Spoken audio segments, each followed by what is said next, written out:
ચાલો બોલો બોલો સર. મનભાઈ, તમારા ધ્યાન ઉપર એક વાત મૂકવી છે.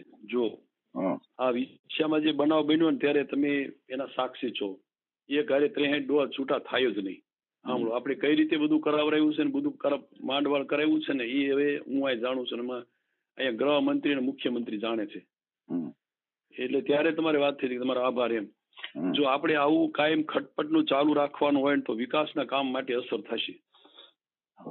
અને કોઈ આંબો સરકારની સામે ધૂળ ઉડાડવાથી કોઈ કાંઈ કેસ કોળી ઉપરથી પાછા ખેંચાય જાય એવું માનતા નહીં.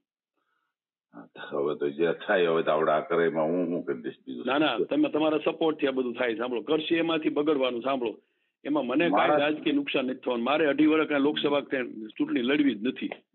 પણ એમાં હું મનભાઈ તમારા ધ્યાન ઉપર જ ખાલી તમે ભલે ને કરે એમાં મને વાંધો જ નથી. મારે શું કરવાનું? પણ હું હાથ ઊંચા કરી લઈશ ને એટલે સાંભળી લીધો તમે. સરકારની અમે ધૂળ ઉડાડવાથી કાંઈ ન થાય. અહીંયા આપણે એવી આવડા ઓલું ધારાસભ્ય અત્યારે વિરમગામમાંથી એવી તાકાત તો આપણી પાસે નથી ને. હવે આ લોકોને કેસ પાછા ક્યાં ગયા? દાદા હા પાડો. અને તમે સંમેલન કરો કે મારી અમે ધૂળ ઉડાડો એટલે કેસ પાછા ખેંચાય એમ માનો તમે? સંમેલન એના માટેનો રસ્તો હોય. બાકી તમે સરકાર અમે ત્યાં ધૂળ ઉડાડશો એટલે પછી કેસ પાછા નહીં ખેંચાય. પછી સરકારમાં જે સરકારે કરવું એ કરે. હું ત્યાં ભાગી નહીં લઉં, રસે નહીં લઉં. થતો જ થવા દે. આમાં કોણ રસ લેતો?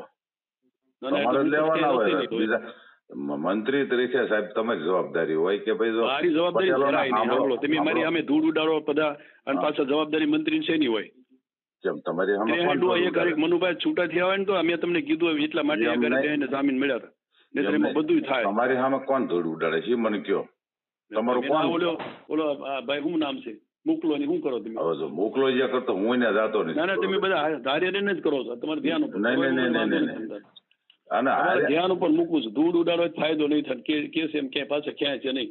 આ તો બીજા છોકરાઓ અંદર કોલેજના થોડાક છે ને એટલે હું અંદર રસ લઉં છું કે આને છોકરાઓ એનું કેરિયર ન બગડે ને એટલે આમાંથી આપણે રસ્તો કઢાવવો જોઈએ. તો ધૂળ ઉડાડશે હું એમાંય નહીં લઉં. આ તે ગુનાકીય પ્રવૃત્તિમાં હું તમને કોઈ 307 ને લગાડી તો 307 કયા પોલીસ બદલી નાખ્યું. હજી બાકી પગલા લેવડાવવાનું. બાકી તમે આમે ધૂળ ઉડાડવાનું શરૂ કર્યું એટલે એમાં કાંઈ નહીં થાય. હું તો રસ નહીં લઉં. ભલે તમે મથી લેજો બધા. મથવામાં હું વિરોધ નહીં કરું પણ હું ક્યાંય હાથ નહીં અડાડું. મેં તમને ત્યારે કીધું હતું કે આ 3 પોલીસ વાળાને તમે કરો. પોલીસ વાળા